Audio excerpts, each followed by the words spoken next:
Dimona, जिसे Israel का little India कहा जाता है, आज वही शहर मिसाइलों की आग में जल उठा है। ईरान के हमले ने सिर्फ तबाही नहीं मचाई है, बल्कि एक खतरनाक संकेत भी दे दिया है।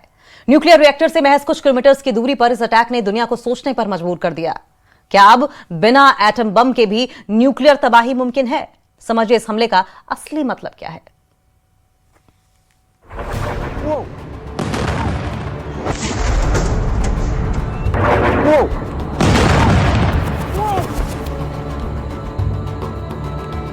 ईरान की मिसाइलों से तबाह हुई ये इमारतें इस बात की गवाह हैं कि हमला कितना प्रचंड था। जहां ईरान ने हमला किया उसे इजराइल में लिटिल इंडिया कहा जाता है। यहां रहने वाले भारतीय मूल के लोग अब दहशत के साए में हैं। धमाकों की गूंज ने पूरे इलाके को दहला दिया। घरों की दीवारें दरक गई, सड़कों पर मलबा और धुआं फैल गया। लेकिन इस हमले की असली गंभीरता इसकी लोकेशन में छिपी है। न्यूक्लियर साइट के बेहद करीब हुआ यह अटैक एक साफ संकेत है। अब जंग सिर्फ ताकत की नहीं, बल्कि रणनीति की भी है। डिमोना इस्राइल में जहां पर बहुत ज्यादा तबाही हुई है। डिमोना वो इलाका है जहां पर इस्राइल की न्यूक्लियर साइट्स हैं और इसी इलाके को निशाना बनाया गया है। ईरान की तरफ से मिसाइल अटैक किया गया और यहाँ पे हर तरफ से तबाही मची है। इन विजुअल्स में आप साफ देख सकते हैं कि यहाँ पे जितनी भी बिल्डिंग्स हैं उनका यही हाल देखने को मिल रहा है। बहुत ज्यादा बड़ा एरिया है ये और पूरा एरिया जो है ये तबाह हो चुका है।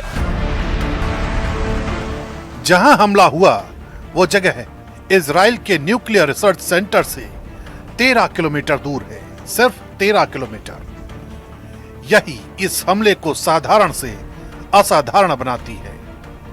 ये कोई रैंडम स्ट्राइक नहीं थी, बल्कि बेहद सोच समझकर चुनी गई लोकेशन थी। माना जा रहा है कि अगर मिसाइल थोड़ी और करीब गिरती तो हालात पूरी तरह बदल सकते थे। रेडिएशन लीक से लेकर बड़े न्यूक्लियर खतरे तक, यानी बिना सीधे न्यूक्लियर साइट पर हमला किए भी उसे खतरे में डाला जा सकता है।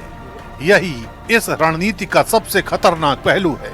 ईरान ने एक तरह से ये संदेश दिया है कि अब जंग में दूरी मायने नहीं रखती, यानी खतरा कहीं ज्यादा गहरा है। धमाका हुआ पूरा बंकर में जैसे हिल गया हाँ। पूरा धूल, जैसे वो पाइप से धूल आ गया अंदर। अच्छा। फिर एकदम बाहर निकले तो क्या आलम था? इधर जल रहा था ये आग से। पूरा मिसाइल गिरा था तो देखे रात में तो पूरा एकदम फोर्स पूरा लगी है। हम लोग निकले तो जहाँ पे रहते हैं वहाँ पे भी डैमेज हुआ है। उस घर में भी पूरा हमारा भी खिड़की उड़की गिर गया है, सब कुछ। हाँ। दुनिया को यही पता है कि ईरान के पास न्यूक्लियर हथियार नहीं है।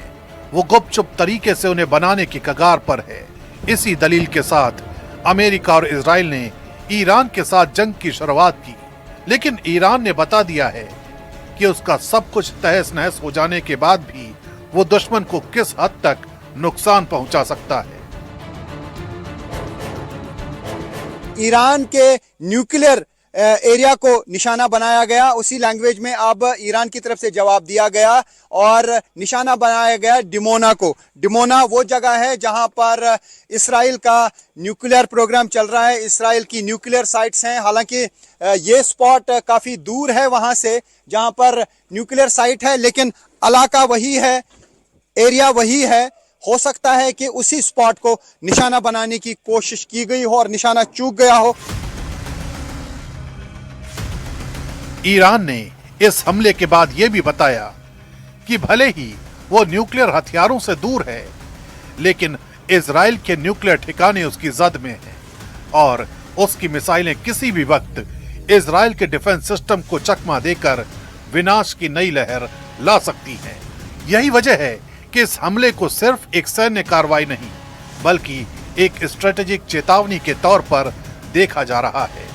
ईरान ने बिना न्यूक्लियर हथियार के ही यह दिखा दिया है कि वो इजराइल के सबसे संवेदनशील ढांचे तक पहुंच सकता है।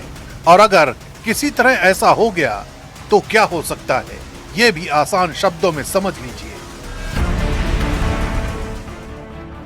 रेडिएशन लीक से हजारों लोगों की तुरंत जान जा सकती है।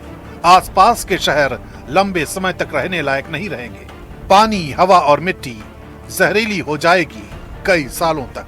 लाखों लोग मजबूरन पलायन करेंगे, बड़ा मानवीय संकट पैदा होगा, वैश्विक स्तर पर युद्ध और आर्थिक अस्थिरता तेजी से बढ़ेगी। यानी अब खतरा सिर्फ सीधी टक्कर का नहीं, बल्कि ऐसे अप्रत्यक्ष हमलों का है जो पूरे क्षेत्र को अस्थिर कर सकते हैं। सवाल ये भी है कि अगर अगला हमला और ज्यादा सटीक हुआ तो क्या हालात काबू में रहेंगे?